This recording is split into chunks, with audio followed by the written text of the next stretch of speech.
The rain in Portland didn't roar. It whispered, a soft, relentless patter against my loft's wide windows. Like a secret the city held close, I stood at the kitchen counter, slicing apples for a pie I'd promised myself I'd bake. The knife's rhythm a quiet tether to the present. It was October 2025, and the Willamette River outside shimmered faintly through the fog, its surface catching slivers of gray dawn. The loft, with its exposed brick walls and polished hardwood floors, was my sanctuary, a space I'd carved out after Theo's death to rebuild myself. But today, an unease lingered, subtle as a shadow, like a note played just off key. My phone buzzed on the counter, a notification from Valor Vault, an app I'd coded in secret to archive memories too fragile for the world's careless hands. New memory uploaded. I ignored it, focusing on the apple's crisp scent, a shield against the weight of the day. Today marked 3 years since Theo proposed, a memory etched under a starlit sky in Forest Park. We'd hiked a winding trail, the air sharp with pine, and he'd knelt on a mossy outcrop, his hands trembling as he opened a cedar box. Inside was a ring we'd designed together, a 3.5-carat emerald flanked by twin sapphires, the band engraved with forever. The ring, appraised at $475,000, was more than a jewel. It was a promise, a piece of him I could still touch. Theo was gone now, taken by a sudden heart failure no one foresaw, but the ring remained my anchor, locked in a drawer in my bedroom. I'd checked it last week, tracing the engraving with my fingertip, a ritual to keep him close when grief threatened to unravel me. The loft's intercom buzzed, sharp and jarring. Slicing through the rain's murmur, I wiped my hands on a dish towel, the cotton rough against my skin, and pressed the button. Hello, Claire. It's me. Lila's voice crackled through, bright and performative, like she was pitching herself to an invisible audience. Let me up. I've got news. I hesitated, my finger hovering over the button. My sister Lila didn't visit without an agenda. She was always chasing her next evolution, Los Angeles, Tulum, anywhere but Portland's quiet streets. Her energy was a whirlwind, leaving chaos in its wake, and I'd learned to brace for it. But the rain was relentless, drumming against the glass, and I couldn't leave her standing outside. I buzzed her in, my stomach tightening as I prepared for whatever she was selling. She swept into the loft, a cloud of jasmine perfume and confidence, her linen jumpsuit untouched by the drizzle. Her hair, a cascade of loose waves, gleamed under the pendant lights. Baking, she said, eyeing the apples with a smirk, her tone dripping with amusement. Very domestic. Didn't know you had it in you. Claire, what's the news? I asked, ignoring the jab. I leaned against the counter, arms crossed, my posture a shield. My voice was steady, but my pulse ticked faster. Sensing the undercurrent of her visit, Lila perched on a stool, scrolling her phone with the ease of someone who owned the space. I'm launching a wellness brand, Lila Light. Retreats, coaching, the whole vibe, kicking off with a huge event in Costa Rica next month. She paused, her eyes flicking to me, expecting applause that didn't come. Mom and Dad are funding it. They're all in. Totally get the vision. I nodded, slicing another apple. The knife's glint a small rebellion against her radiance. Congrats, Lila. That's great. My tone was flat, but she didn't notice. She never did. Oh, and I saw your ring drawer open at Mom's last week, she said, casual as if mentioning the weather. You still keep that thing locked up like it's a museum piece. My hand froze, the knife hovering mid-cut. What do you mean? You saw it. My voice was calm, but a chill crept up my spine. The rain's whisper now a warning hum. She shrugged, still scrolling. I was looking for old photos in your room. The drawer was ajar. That ring's just sitting there. Claire, you're not wearing it. The air thickened, heavy with unspoken intent. Lila, I said, setting the knife down, my movements deliberate. That ring is mine. Theo's. You know what it means? She looked up, her eyes wide with feigned innocence, a practiced expression I'd seen since we were kids. I'm just saying, it's been 3 years. You're not married. Maybe it's time to let go. Her voice was syrupy, but there was a challenge in it, like she was testing how far she could push. I stared at her, the words sinking like cold stones into my chest. Did you touch it? She laughed, sharp and brittle, the sound grating against the loft's quiet. God. Claire. Paranoid much? No, I didn't touch your precious ring. She stood, slinging her bag over her shoulder with a flourish. I've got a meeting. Think about what I said. Okay, you deserve to move on. The door clicked shut, and I stood frozen, the half-sliced apple forgotten on the cutting board. My gut twisted, a warning bell ringing low and insistent. I crossed the loft to my bedroom, my bare feet cold against the hardwood, the rain's rhythm now a pulse in my ears. The drawer was locked, As always, its digital keypad glowing faintly, I entered the code Theo's birthday, and the mechanism clicked open. The cedar box was there, nestled in its navy velvet lining. The wood's scent faint but familiar. I exhaled, relief flooding me, but it was short-lived. When I opened the box, the ring was gone,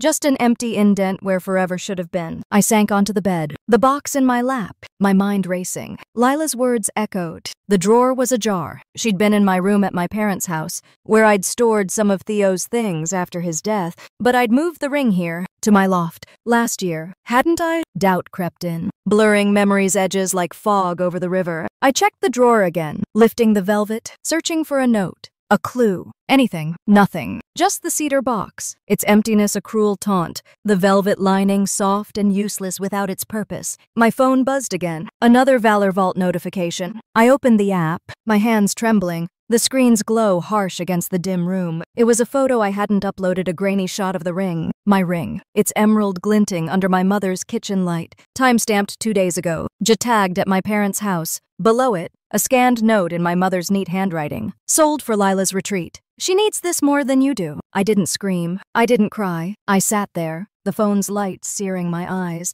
As the rain grew louder, its whisper now a roar. They hadn't just sold a ring. They'd sold my past, my pain, my proof that Theo had loved me. The appraisal, $475,000, flashed in my mind. Every detail we'd chosen together now reduced to a transaction. They thought I'd stay silent, that I'd swallow this betrayal like I'd swallowed so many before. They were wrong. I opened Valor Vault's logs, my fingers moving faster than my thoughts. The app's interface a lifeline. Someone had accessed my account from an unfamiliar device 3 days ago, using an override code I'd shared with my mother last year when grief had left me too fragile to manage my own memories. She'd weaponized my trust, slipping into my digital vault like a thief. I saved the log to a new folder labeled Truth, along with the photo and note. Then I pulled up the ring's appraisal, $475,000, dated 6 months before Theo's death, a document of our shared dreams. I added it to Truth. My hands steady now, each click a step toward reclaiming what was mine. I didn't call my parents. I didn't text Lila. I grabbed my jacket, the rain still falling outside, and drove to a coffee shop in Southeast Portland, the kind with mismatched chairs and baristas who didn't care about your story. The streets were slick, reflecting the city's muted lights, mirroring my anger. I ordered a black coffee, its bitterness a match for my mood, and sat in the corner, my laptop open to Valor Vault. This wasn't just an archive anymore. It was evidence, and I was done being erased, done being the sister who stayed quiet, the daughter who forgave too easily. The rain tapped the coffee shop's windows, a steady rhythm, and I began to build something new, something no one could take. The coffee shop in Southeast Portland hummed with the clink of mugs and the low murmur of conversations, but I was an island in its chaos. My laptop opened to Valor Vault, the screen's glow a stark contrast to the dim morning light. The photo of my ring stared back at me, its emerald catching the fluorescent glow of my mother's kitchen. A betrayal frozen in pixels. Her note, sold for Lila's retreat. She needs this more than you do, cut deeper than I'd expected. Each word a deliberate erasure of my grief. I sipped my black coffee, its bitterness mirroring the anger simmering in my chest,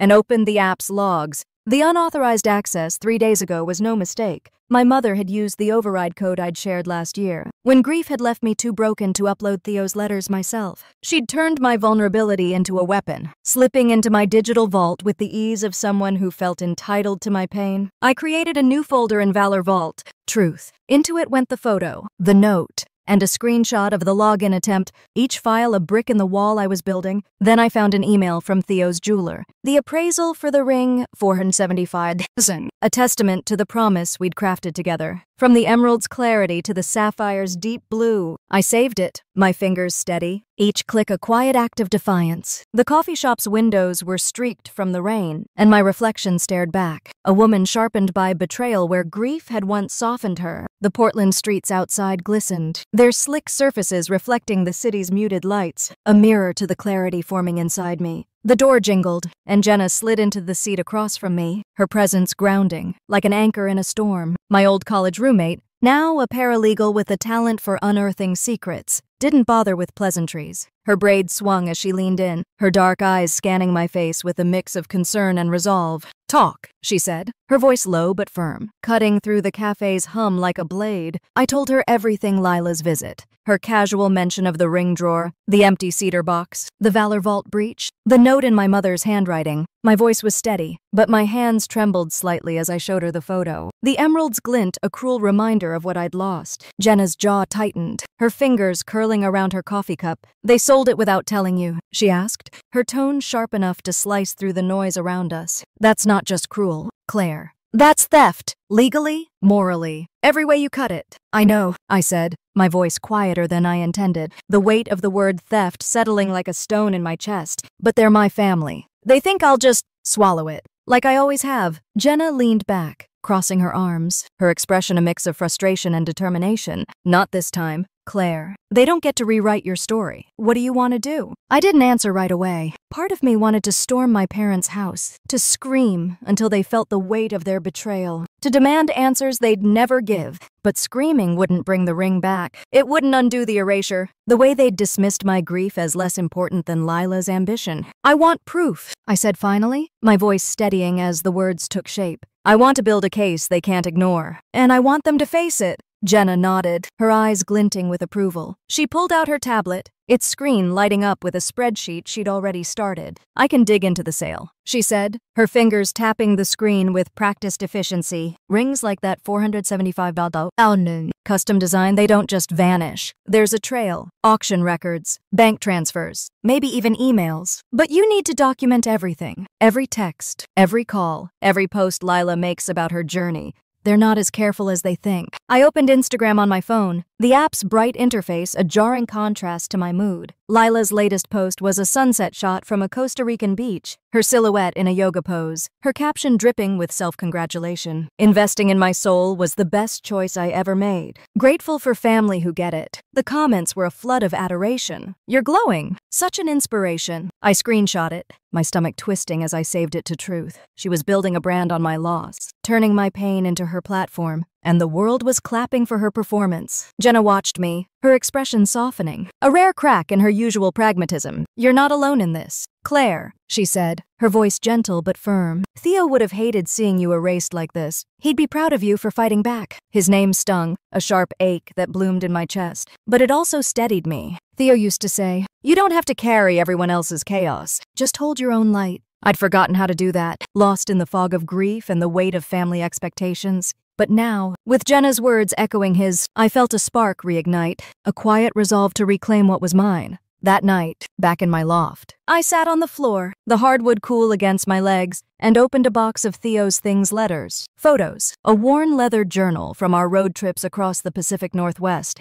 Tucked inside the journal was a sticky note in his slanted handwriting. "Don't let them dim you, Claire. You're brighter than they know." I pressed it to my chest, the words a promise I'd neglected, their ink faded but their meaning vivid. I scanned the note, adding it to Truth, the act feeling like a vow to both Theo and myself. My phone lit up, a text from my mother. "Claire, we need to talk about Lila's retreat. It's important. Can you come by tomorrow?" No mention of the ring, no hint of guilt. Just another summons, as if I were still the daughter who'd nod and obey. The words stared back at me, their casual tone a fresh wound. I didn't reply. Instead, I opened Valor Vault and started a voice memo, my voice low but steady in the dark. "This is for me," I said, the words filling the quiet loft. "For Theo, for the truth they think I'll let them bury." I saved it, the app's soft chime, a small victory, echoing in the stillness. The next morning, I drove to Washington Park, a place Theo and I used to escape to when the world felt too heavy. The overlook was empty, the city sprawling below, its lights faint in the daylight, the air crisp with the scent of wet pine. I sat on a bench, the cedar box's velvet lining in my hand, its softness a reminder of what I'd lost. I traced its edges, the navy fabric worn from years of holding something precious, now empty but heavy with meaning. My phone buzzed. "Jenna, found something. Auction house in Seattle. Call me." I didn't call yet. I sat there, the velvet against my palm, the city's pulse a quiet drumbeat beneath my anger. The rain had stopped, but the air was thick with its memory, and I felt something shift inside me, a clarity, a purpose. They'd taken the ring, but they couldn't take my voice. I stood, slipping the velvet into my pocket, and walked back to my car, the gravel crunching under my boots. The city stretched out before me, its bridges and spires a map of my past and my fight. I wasn't just Claire Harper anymore, the grieving fiancée, the overlooked sister. I was something more, something they hadn't anticipated. And I was just getting started. The drive to my parents' house felt like stepping into a trap I could already see, each turn of the wheel tightening the knot in my chest.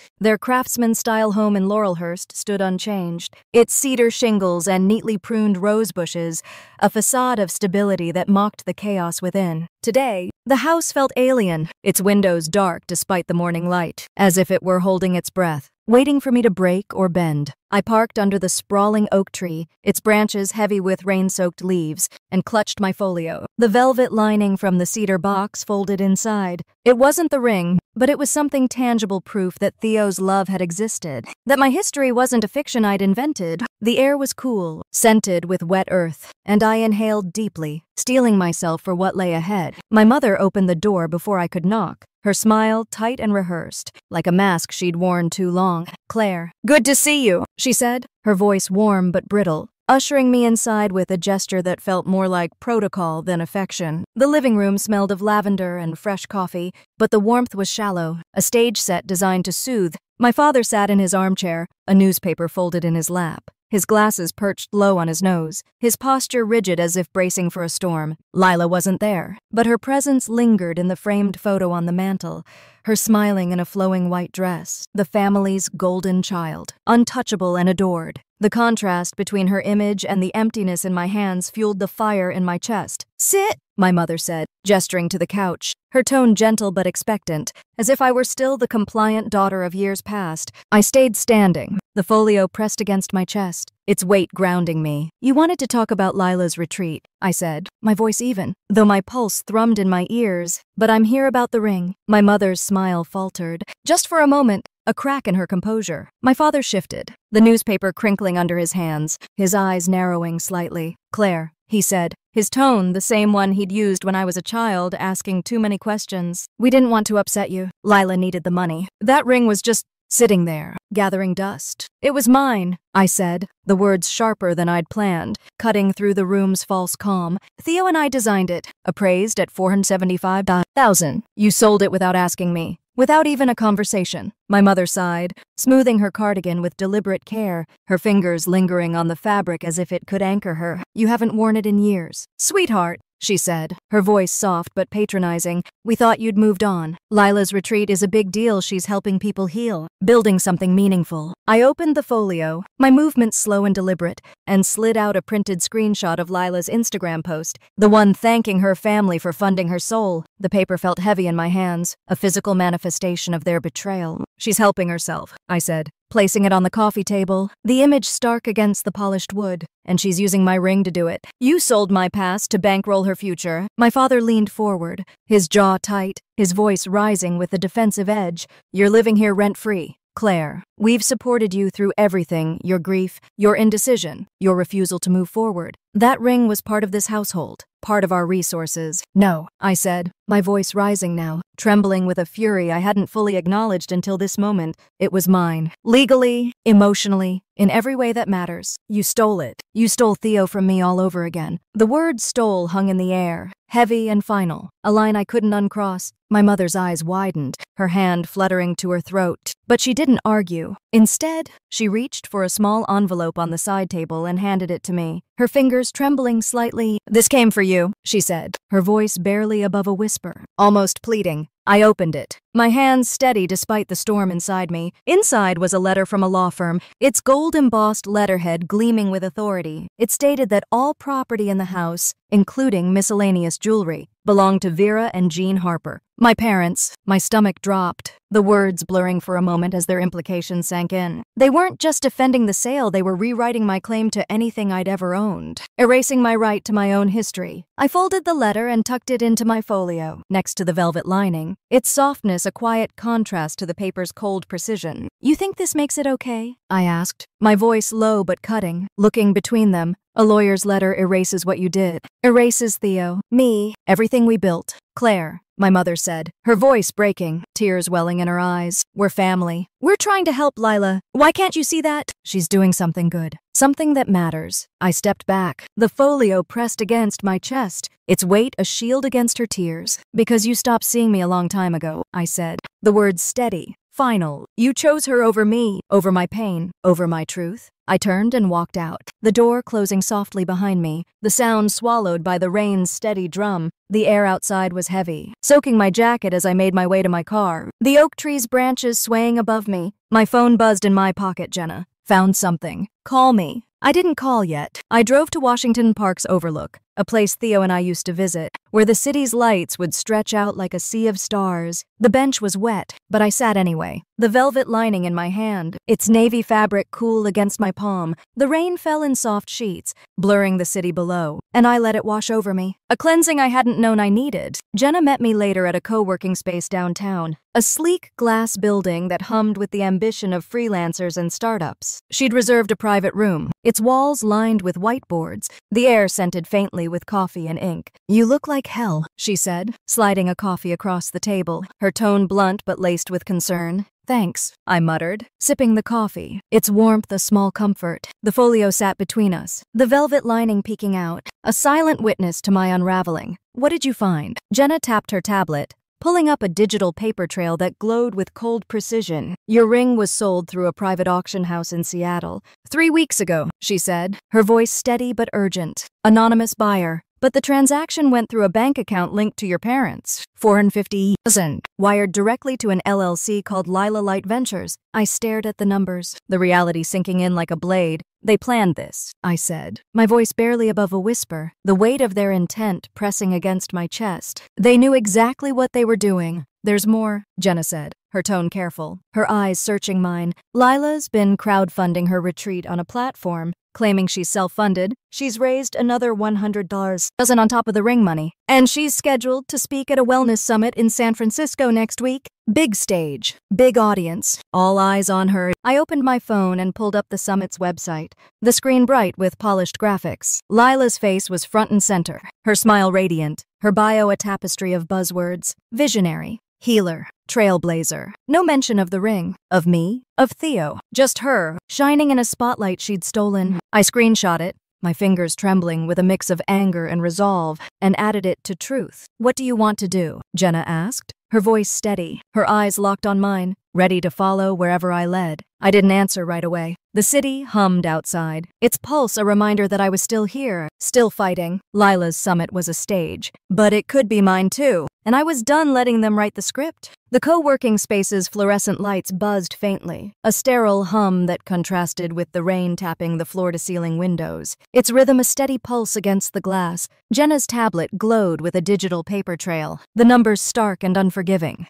$450,000 for my ring, wired to Lila Light Ventures. I leaned back in the cushioned chair, the folio on the table before me, the navy velvet lining folded inside like a relic of a life I was fighting to reclaim. The reality of my family's betrayal settled like a stone in my chest, heavy but clarifying. They planned this, I repeated, my voice low but steady, the words fueled by a resolve that burned brighter with each revelation. Jenna nodded, her fingers dancing across her tablet, pulling up more files with the precision of someone who thrived on uncovering truths. There's a paper trail, Claire, she said, her voice calm but urgent, her dark eyes glinting with focus. Auction records, bank statements, even an email from your mom to the Seattle auction house confirming the sale. They didn't cover their tracks well, too confident. Maybe, or just careless. She tapped a document, enlarging it, a scanned receipt for the ring sale, time-stamped 3 weeks ago, the $450,000 figure glaring in bold. I stared at the screen, the numbers a cold confirmation of their intent. The ring, appraised at $475,000, had been a labor of love, every detail chosen with Theo the Emerald's clarity, the sapphire's deep hue, the engraving of forever. Now it was reduced to a transaction, a means to fund Lila's ambition. I opened my phone and pulled up the San Francisco Wellness Summit's website, its polished graphics a stark contrast to the raw anger in my chest. Lila's face dominated the homepage, her smile radiant, her bio a cascade of buzzwords: visionary, healer, trailblazer. No mention of the ring, of me, of Theo. Just her, basking in a spotlight she'd stolen. I screenshot it, my fingers trembling with a mix of fury and determination, and added it to the truth folder in Valor Vault. She's speaking next week, I said, my voice steady despite the storm inside me. Big audience, big stage, all eyes on her. Jenna leaned forward, her braid swinging slightly, her expression a mix of pragmatism and defiance. What do you want to do, Claire? She asked, her eyes searching mine, ready to follow wherever I led. You've got evidence now. You could go legal, confront them privately. Or, she paused, a spark in her gaze suggesting she already knew where my mind was heading. I didn't answer immediately. Part of me wanted to storm the summit,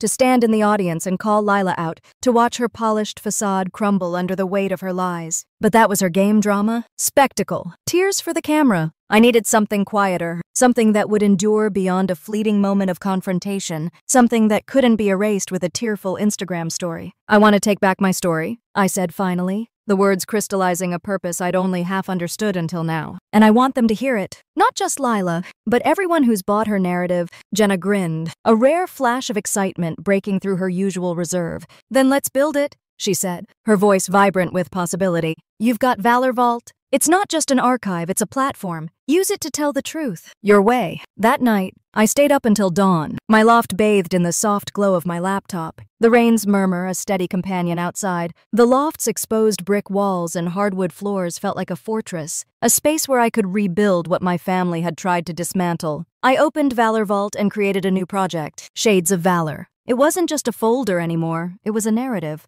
A digital exhibit of truth. A testament to Theo and me. I uploaded the auction records, the 475,000 appraisal, Lila's Instagram posts, each file a piece of the puzzle. I scanned Theo's letters, one by one. Their ink faded, but their words eternal. Each page a reminder of the love we'd built. And I recorded a voice memo, my voice steady in the dark. This isn't about revenge. It's about remembering who I am, who we were. Then I found something I'd almost forgotten, a video Theo had made during our last trip to Cannon Beach, his voice warm as he narrated the waves crashing against the shore. Claire, he said, turning the camera to me, my hair wild in the wind, my laughter bright against the gray sky. You're my home, no matter where we go. The memory hit like a wave, sharp and bittersweet. But I uploaded it unedited, raw, letting its truth speak for itself. The video's timestamp, 2 months before his death, felt like a lifeline, a piece of him I could still hold. By morning, Shades of Valor was live, password protected for now, but ready, a digital monument to my truth. I sent the link to Jenna and one other person, Ethan, the co-working space manager who'd known Theo from their hiking group in Forest Park. Ethan was quiet, with a steady presence that reminded me of Theo, and he'd offered his support when I'd mentioned the ring's loss in passing. His reply came within minutes. This is powerful. Claire, it's more than a story, it's a reckoning. Let me know how I can help. I didn't know exactly what I was building yet, but it felt like a foundation, something solid no one could sell or steal. The rain had stopped, and the loft's windows framed a city waking under a pale sky, its bridges and spires sharp against the horizon. I stood, stretching my stiff limbs, and felt a shift inside me, a clarity, a purpose, like a compass finally finding north. The next day, I met Ethan at the co-working space, the same glass building where Jenna had shown me the auction records. He was younger than I'd expected, with dark hair and a quiet intensity, his flannel shirt and worn boots a contrast to the space's sleek aesthetic. I've got a friend at the San Francisco summit, he said, sipping his coffee, his voice low but steady. Priya. Works tech? She lost her brother a few years ago to a sudden illness. She'd understand why this matters, why it's not just about a ring. I showed him Shades of Valor, my hands steady as the site loaded on my laptop, the room's whiteboard walls reflecting the screen's glow. His eyes softened as Theo's video played, my laughter echoing in the small space, a sound I hadn't heard in years. You're not just telling your story, Ethan said, his voice quiet but firm. You're giving Theo back his voice, too. That's rare. Claire. I nodded, the velvet lining in my pocket, its softness a quiet anchor. Can Priya help? I asked, my voice steady, though my heart raced at the possibility. She can get your video on the main screen during Lila's keynote, Ethan said, leaning forward, his eyes meeting mine. It's a risk, but she's done it before for smaller protests. Just say when. I didn't commit yet. The idea was bold, almost reckless, and I needed time to weigh it, to be sure. But it took root, a spark in the dark, igniting possibilities I hadn't dared consider. That night, I added more to Shades of Valor, a photo of the empty cedar box, the velvet lining folded beside it, and a scan of the law firm's letter claiming my parents owned everything. I titled the entry, What They Took. My voice memo grew longer, my words sharper. They didn't just sell a ring. They sold my right to grieve, to remember, to exist. My phone buzzed a text from Lila. Heard you're upset. Can we talk? I'm in Portland tomorrow. No mention of the ring, just her usual deflection, her words dripping with false concern.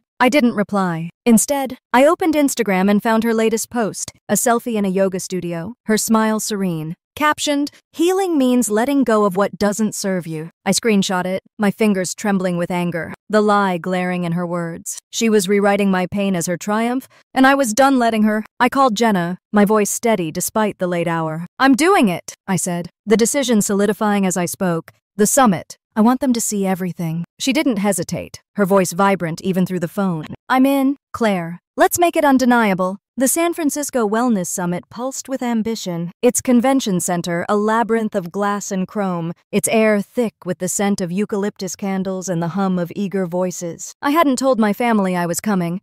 I didn't need to. They'd see me soon enough, not in person but in the truth I was about to unveil. Jenna and I arrived early, blending into the crowd of influencers, life coaches, and corporate sponsors, their chatter a cacophony of buzzwords and self-congratulation. I wore a tailored black blazer, its sharp lines a contrast to the flowing linens around me, the navy velvet lining from the cedar box tucked into my clutch, a quiet talisman of why I was here. The summit's energy was electric, but my focus was singular. The tech booth at the back of the main hall, where Priya, our ally, was waiting. Ethan had connected us 2 days ago, his quiet confidence bridging the gap between my resolve and Priya's expertise. Priya, a tech coordinator with a sharp mind and a personal understanding of loss.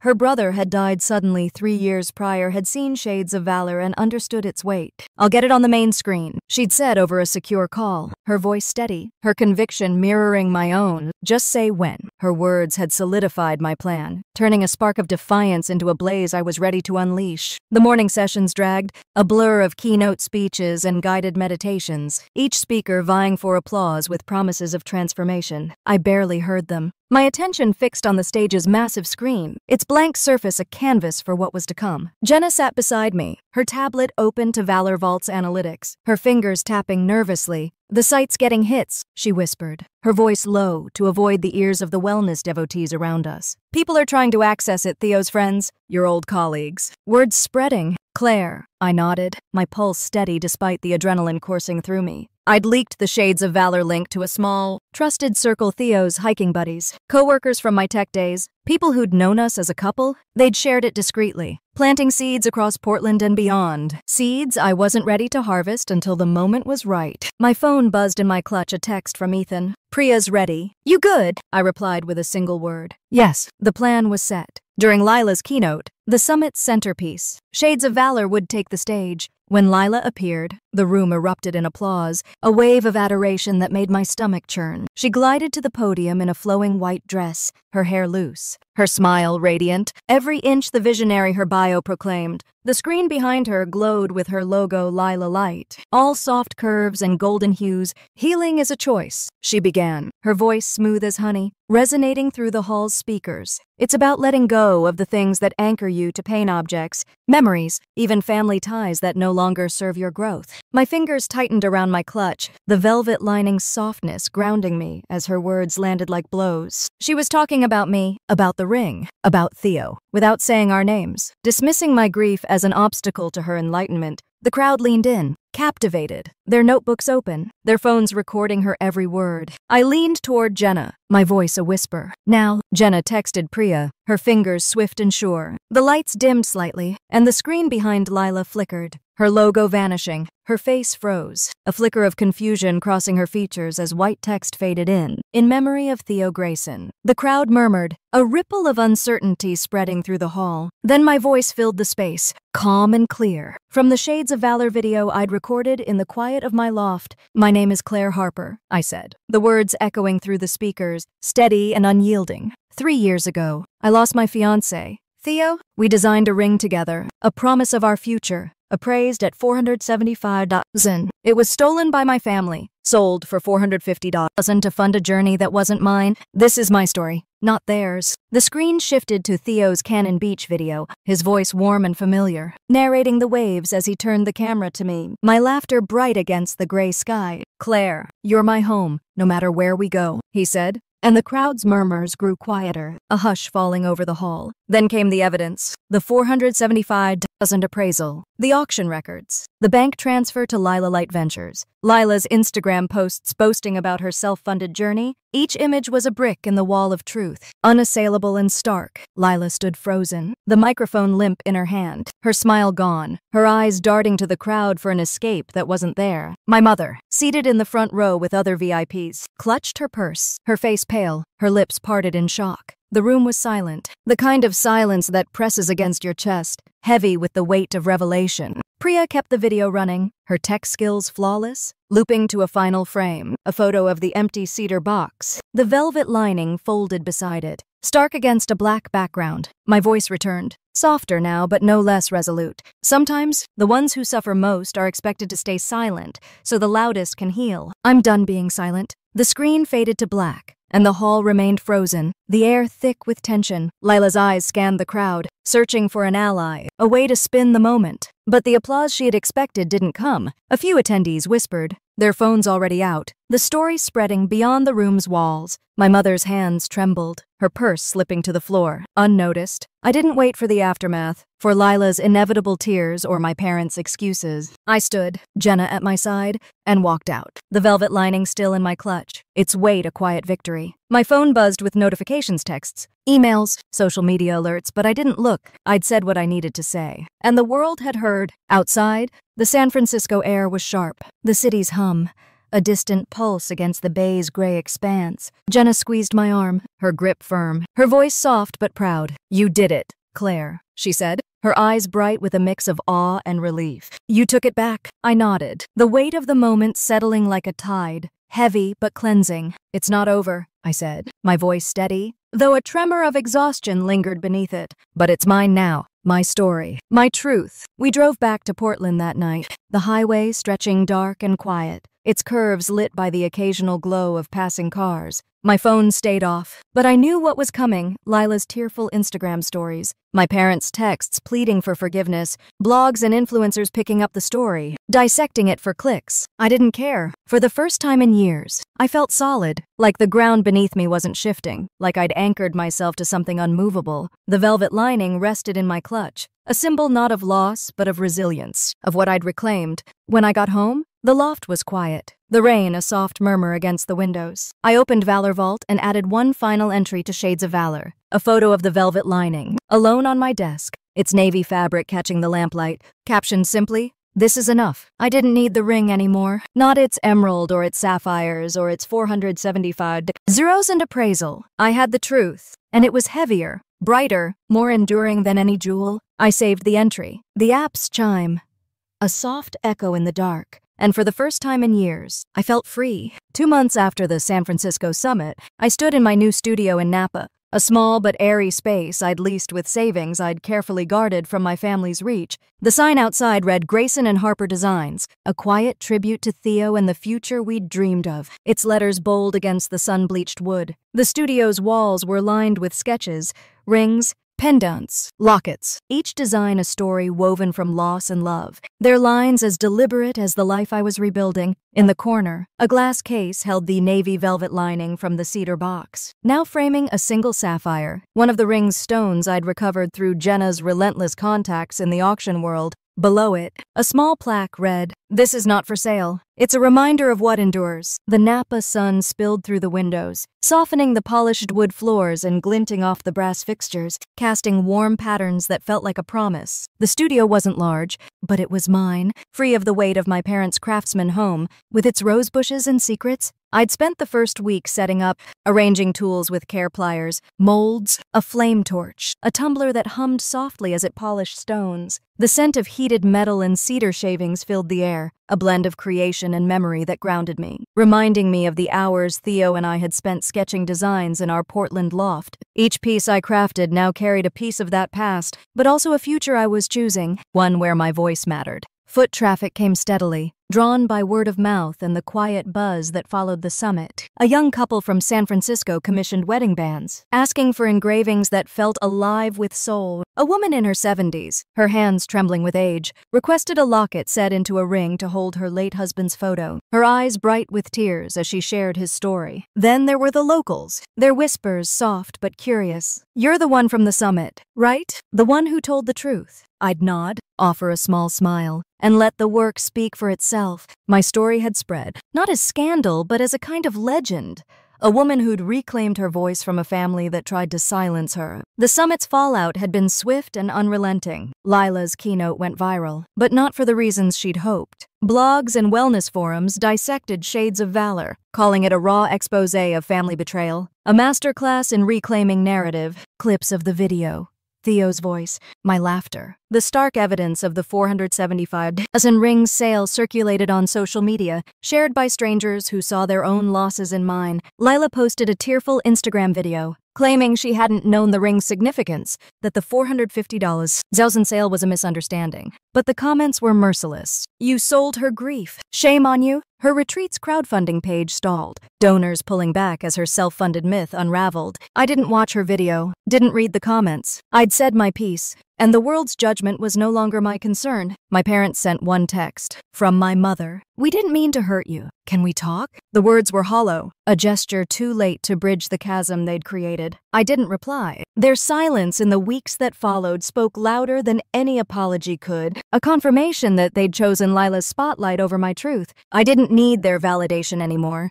I'd found something stronger in its absence. One afternoon, a girl, no older than 10, wandered into the studio with her parents, her sneakers squeaking on the wood floor. She pressed her nose to the glass case, her eyes wide as she pointed at the sapphire, its deep blue catching the sunlight. Why's that one special? She asked, her voice bright with curiosity, unburdened by the weight of adult losses. I knelt beside her, smiling, the sapphire's glow a quiet echo of Theo's eyes. It belonged to someone who taught me to shine, I said, my voice soft but steady, even when the world tried to dim me. She tilted her head, her brows scrunching. Are you shiny now? I laughed, a sound that felt lighter than it had in years, real and unforced. I'm getting there, I said, and her nod, solemn and trusting, felt like a small victory, a reminder that truth could resonate beyond my own story. Weeks passed without a word from my family, the silence both heavy and liberating. Then, one Saturday, a message arrived from Lorraine, an old family friend I hadn't spoken to since college. Saw your video at the summit. She wrote,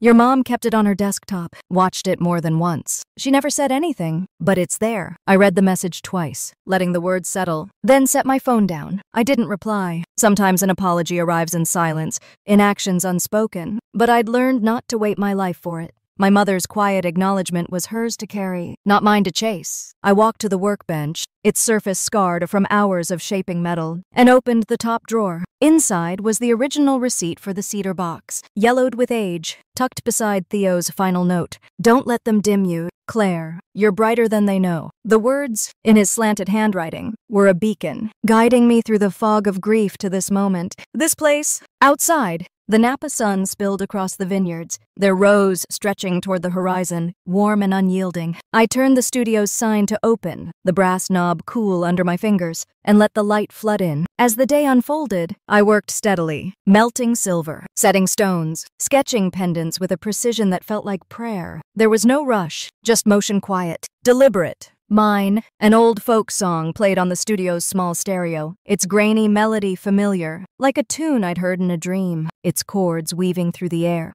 I paused, my hands still, and looked at the velvet lining in its case, the sapphire gleaming beside it. The lining had once held a ring, a symbol of a future that never arrived. Its $475 doesn't value a weight I'd carried too long. Now it held nothing, and that emptiness was its own kind of fullness, a space where I'd found myself. Customers came and went, their stories mingling with the studio's warmth. A widower seeking a bracelet for his daughter, a young artist wanting a ring to mark her first gallery show. Each commission was a thread in the tapestry I was weaving, a life built not on what I'd lost but on what I'd chosen to create. The sapphire in its case caught the light, its blue a quiet reminder of Theo's love, but also of my own strength, a strength I'd doubted until I'd stood in that summit hall and let my truth speak. I'd lost something meant to last forever, a ring, a future, a family I thought would never turn away. But in that loss, I'd found something quieter, stronger, more enduring, myself. The studio's door chimed as a new customer entered, and I smiled, ready to listen, to create, to shine. No one could sell this, no one could steal it. This light was mine, and it was enough.